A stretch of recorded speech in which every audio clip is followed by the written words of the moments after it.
કાંકરેજ ધારાસભ્ય અમૃતજી ઠાકોરના હસ્તે કોંગ્રેસમાં જોડાયા કાર્યકર્તા। લોકસભા વખતે પૂર્વ સેવાદળના અધ્યક્ષ અને NSUI કાંકરેજના પ્રમુખ જોડાયા હતા ભાજપમાં। ભાજપ બાદ ફરી કોંગ્રેસમાં હાર્દિક દેસાઈ જોડાયા। ઉચરપીના સરપંચ દેસાઈ સમર્થકો સાથે જોડાયા કોંગ્રેસમાં। 40થી વધુ કાર્યકર્તાઓ ભાજપ છોડી કોંગ્રેસમાં જોડાતા ભાજપમાં ભંગાર। માત્ર એકાદ વર્ષમાં જ ભાજપ છોડી ફરી કોંગ્રેસમાં જોડાયા સેવાદળ પૂર્વ અધ્યક્ષ હાર્દિક દેસાઈ। India 24 news Banaskantha.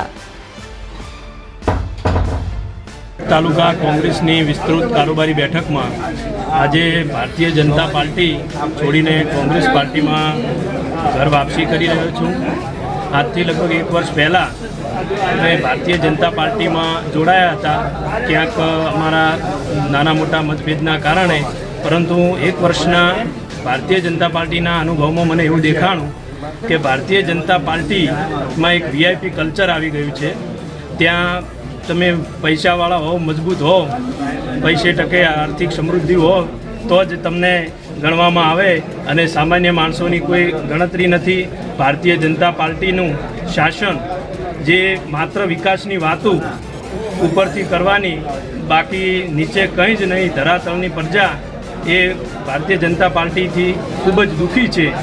એટલે આજે બીજું કે અમારો જે રબારી માલધારી સમાજની બનાસકાંઠાની અંદર સતત ભારતીય જનતા પાર્ટી દ્વારા અવગણના થઈ રહી છે। તાજેતરમાં જ થરા માર્કેટ યાર્ડની ચૂંટણીમાં ભારતીય જનતા પાર્ટીમાં સરકાર દ્વારા 7 ડિરેક્ટરોની નિમણૂક જે કરવામાં આવી તેમાં આટલો બહોળો સમાજ, અમારા સમાજનું વર્ષોથી માર્કેટ યાર્ડમાં ચેરમેન પણ રહી ચૂક્યા છે અને લગભગ 4-5 ડિરેક્ટરો તો દર વખતે હતા।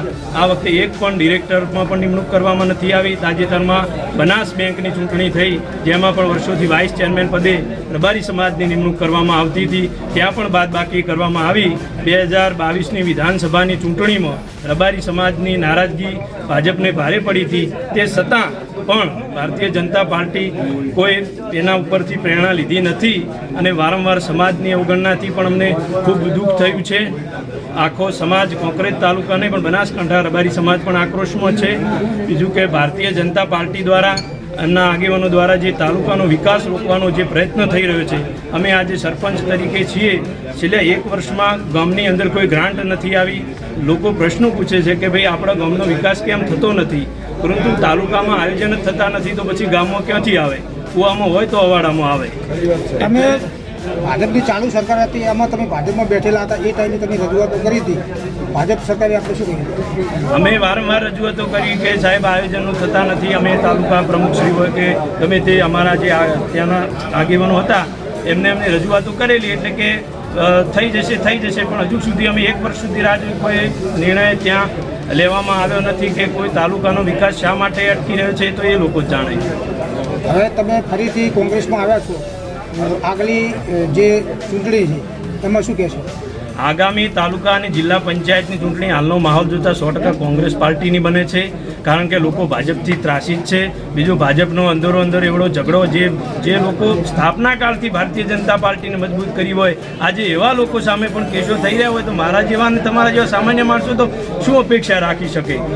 એટલે એ ખૂબ મોટો એમનો આંતરિક વિગ્રહ છે ભાજપનો, અને એના લીધે બીજું તાલુકામાં જે પ્રશ્નો છે, પ્રશ્નોનું કોઈ નિરાકરણ સરકાર દ્વારા કરવામાં આવતું નથી। ખૂબ મોટી નારાજગી જોતા કોંગ્રેસ પાર્ટી 100% અને અમે લોકો તમામ એકજૂટ થઈ અને આવનારા દિવસોમાં કોંગ્રેસને મજબૂત કરશું અને તાલુકા અને જિલ્લા પંચાયતની ચૂંટણી 100% કોંગ્રેસની બનવા જઈ રહી છે।